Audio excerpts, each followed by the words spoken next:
même temps, on assiste aujourd'hui à une grande diversification des revendications coloniales et à travers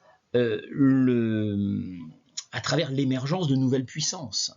Au fond, l'UNESCO était l'expression de l'ONU. L'ONU était une organisation fondée avant tout par les pays occidentaux et au fond, cela correspondait à une époque, l'après-guerre et la guerre froide, où le monde était essentiellement divisé en deux, un nord riche et un sud pauvre. Or, l'émergence de nouveaux pays, de nouvelles puissances, les puissances émergentes qui veulent valoriser leur culture et leur patrimoine spécifique, sans référence au modèle occidental, de même que la montée des revendications identitaires de groupes minorisés, provoque des concurrences patrimoniales.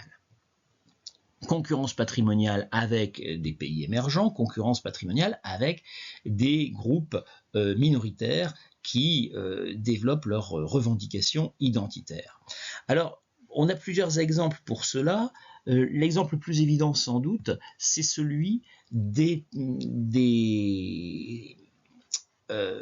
patrimoine de minorités qui sont des peuples premiers, des peuples qui étaient là au départ, des peuples autochtones, et c'est le cas des Amérindiens ou des Maoris de Nouvelle-Zélande, dont on voit ici qu'ils ont beaucoup travaillé depuis quelques dizaines d'années, depuis qu'enfin on reconnaît leur droit à une dignité égale à celle des autres, à celle des descendants des colonisateurs, qui ont beaucoup travaillé à se constituer un patrimoine.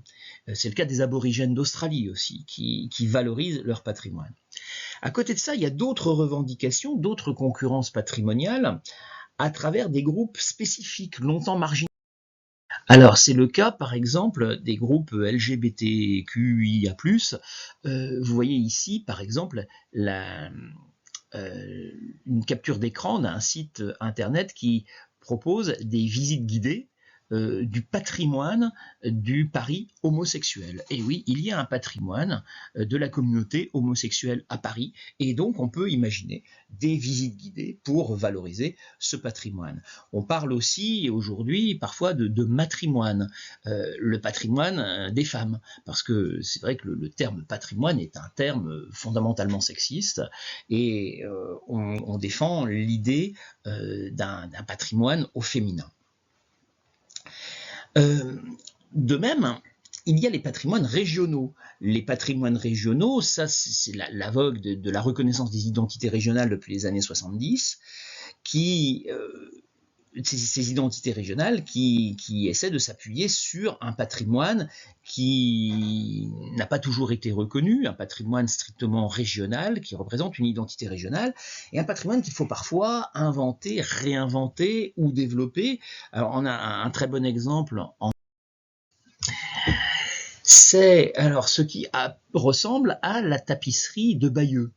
Mais ce n'est pas la tapisserie de Bayeux, parce que la tapisserie de Bayeux, pour le coup, est un élément très fort du patrimoine normand, comme un certain nombre d'autres éléments patrimoniaux de Normandie, cela ne manque pas. Mais ici, il s'agit de la tapisserie de Pirou. Pirou, ce château dans la Manche au nord de Coutances, où on expose une tapisserie qui ne date pas du XIe siècle, comme la tapisserie de Bayeux, qui raconte la conquête de l'Angleterre par les Normands, mais qui raconte la conquête de la Sicile par les Normands à la fin du XIe siècle. Là aussi, c'est un épisode souvent méconnu de l'histoire de la grande époque de l'âge d'or de la Normandie, lorsque les Normands étaient de grands conquérants. Eh bien, cette conquête de la Sicile est racontée sur une tapisserie qui est faite à la manière de la tapisserie de Bayeux. Et on a donc inventé un nouvel élément de patrimoine pour développer le patrimoine normand. Les concurrences patrimoniales peuvent parfois prendre des formes relativement agressives. C'est lorsque des acteurs se disputent un même objet et proposent deux interprétations, deux lectures patrimoniales d'un même objet. Alors, on a des exemples. Ici, c'est l'exemple de la Valle de los Caídos. La Valle de los Caídos, c'est cette nécropole de la guerre civile espagnole dans laquelle Franco a voulu être enterré.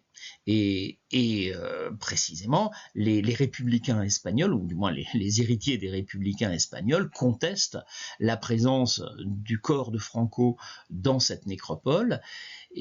Et vous voyez ici une manifestante qui brandit le drapeau de la République, de la Deuxième République espagnole, donc la République qui a été abattue par Franco suite à son coup d'État de 1936, et qui revendique pour la Valle de los Caídos une identité fondamentalement républicaine. Et c'est comme ça que l'État espagnol a fini par décider en 2019 d'exhumer le corps de Franco et de le rendre à sa famille pour qu'il soit inhumé dans son village natal. Autre exemple, le cas de Colbert. Colbert, ce grand ministre de Louis XIV, à qui la France doit beaucoup de choses, et il se trouve que, à ce titre, il a droit à sa statue devant l'Assemblée nationale. Et cette statue, vous voyez, a été souillée pour dénoncer la négrophobie d'État. Pourquoi ? Parce que Colbert, parmi tout ce qu'il a fait, il a publié notamment le Code noir. Le Code noir, c'était un ensemble de règles et de lois spécifiques pour les esclaves noirs, donc les esclaves que la France utilisait aux Antilles pour cultiver la canne à sucre et d'autres produits. Et ce code pouvait, selon les mentalités de l'époque, représenter un vrai progrès, parce qu'au moins il fixait des règles et des limites et des interdictions, mais enfin, vu d'aujourd'hui, ce code noir est tout de même une manifestation du racisme évident de l'époque qui faisait qu'on considérait que les Noirs ne devaient pas avoir les mêmes droits que les Blancs. Donc il y a cette contestation d'une figure patrimoniale de l'histoire de France, de Colbert, parce qu'on peut en faire plusieurs interprétations. Donc on reconnaît le droit à chaque groupe à avoir son patrimoine. Et le problème, c'est que si chaque groupe a le droit d'avoir son patrimoine, on va se disputer des objets, soit parce qu'on les interprète différemment, mais on peut se disputer des objets aussi parce que ils sont possédés par des acteurs qui ne sont pas forcément légitimes pour les posséder. Et c'est le cas des nombreux pillages. Les nombreux pillages qui ont eu lieu à l'époque napoléonienne. Par exemple, les armées napoléoniennes, en conquérant l'Europe, ont pillé énormément d'œuvres d'art, et c'est une des raisons pour lesquelles les musées français sont si riches, ce sont les héritages des pillages napoléoniens. Il y a eu aussi beaucoup de pillages coloniaux durant la colonisation, beaucoup d'objets patrimoniaux qui ont été ramenés en métropole. Se pose la question de la restitution. Est-ce qu'on doit restituer les œuvres qui ont été pillées ? Alors, en 1998, à Washington a été signée une déclaration, la déclaration de Washington aux États-Unis, par laquelle les pays signataires s'engagent à restituer les œuvres d'art qui ont été volées par les nazis. Parce que ça, ce sont d'autres pillages. Dans tous les pays, on trouve des œuvres d'art qui avaient été pillées par les nazis. Eh bien, en 1998, on s'est engagé par la déclaration de Washington à les restituer aux héritiers des anciens propriétaires. En 2018, il y a un rapport, et c'est évoqué dans cette double page du manuel, il y a un rapport, le rapport Savoy-Sarr, qui invite à restituer aux États d'Afrique les œuvres d'art qui ont été volées à l'époque coloniale. Mais bien sûr, le grand débat sur cette question de la restitution, ce ne sont pas seulement les œuvres coloniales, c'est la frise du Parthénon, qu'on appelle en Angleterre le Elgin Marble, du nom de Lord Elgin, qui les a ramenés au 19e siècle. C'est donc un élément fondamental du patrimoine de la Grèce antique, qui ont été ramenés sans demander leur avis aux Grecs au 19e siècle, et qui est aujourd'hui la pièce maîtresse du British Museum, qui y consacre une salle spécifique. Et l'UNESCO demande au Royaume-Uni de restituer ces marbres, et bien évidemment les Grecs le réclament aussi. Cela fait débat.